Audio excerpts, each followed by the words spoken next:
Hola amigos, soy Rabino Jacques Kukierkon. Les vengo a hablar de la parashá de esta semana que es Vaikra, que es la primera del libro de Levíticos, que lo llamamos Vaikra también. En ella vemos la descripción de los 5 tipos de sacrificios que eran ofrecidos en el santuario. Primero en el tabernáculo, después en el templo en Jerusalén. Eran la Olá, que es el sacrificio en que todo se quema; la minjá, que es la oferta de harina; el zeva shlamim, es el sacrificio del bienestar, de estar bien con Dios, de agradecimiento; el hatat, que es la oferta de pecado; y el asham, que es la oferta de culpa. Todo esto nos habla de sacrificio. Cuando hablamos sacrificio en español, trae una idea que es distinto del concepto hebreo. La palabra korban en hebreo viene de la raíz kuf resh vet, que es lekarev, acercarse, cerca, ¿no? La palabra korban significa literalmente acercarse y revela el propósito de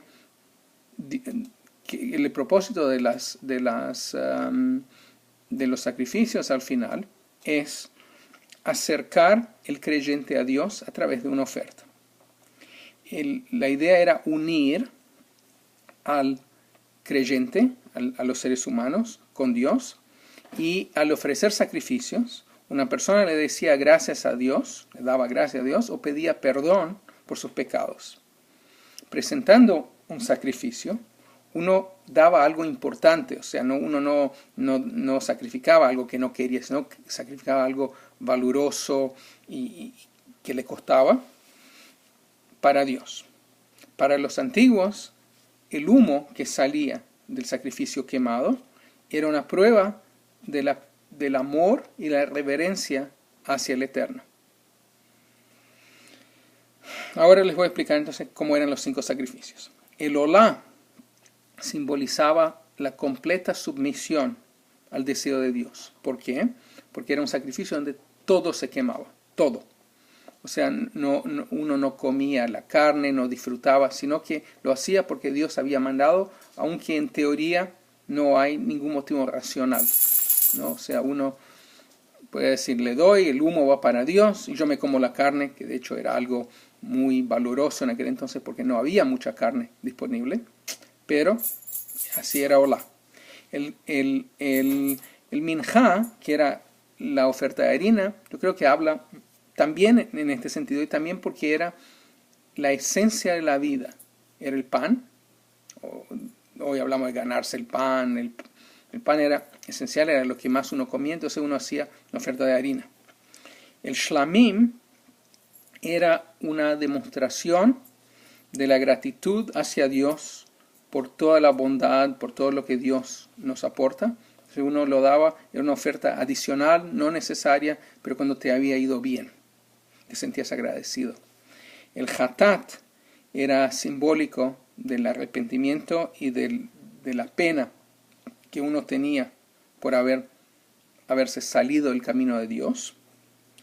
Y finalmente el asham es la oferta de culpabilidad cuando habías hecho algo y te sentías culpable. Y esto ayudaba a uno a redimir su culpa. Después de, por supuesto, haber hecho lo correcto, ¿no? Para resolver el problema que habías hecho, que habías causado.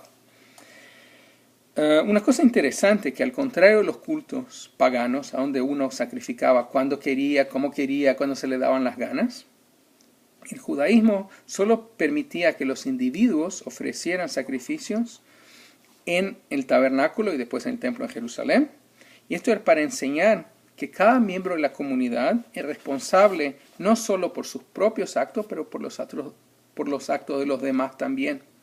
Y que uno no puede vivir solo y actuar como se le cante.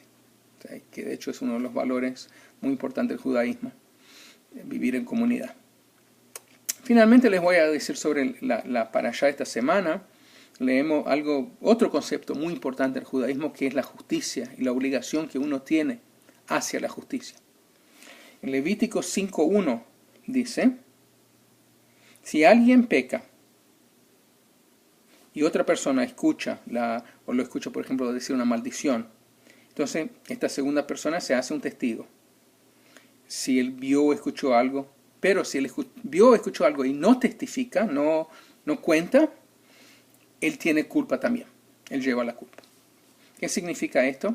La justicia es la base fundamental de la sociedad. Cualquiera que de manera deliberada y de propósito impide la justicia, por lo tanto, es culpable de haber hecho un acto de injusticia. La persona tiene la obligación de dar testimonio para algo que pueda ayudar a una corte de justicia a tomar la decisión, pero si él deja de hacerlo, ha cometido un pecado. Y solo para clarificar más, según la ley judía, en general se busca siempre el testimonio de 2 testigos para asegurar un fato, de algo que se dio, que es verdad, que es un hecho. Shabbat Shalom, los veo en nuestro servicio en Brit Braja.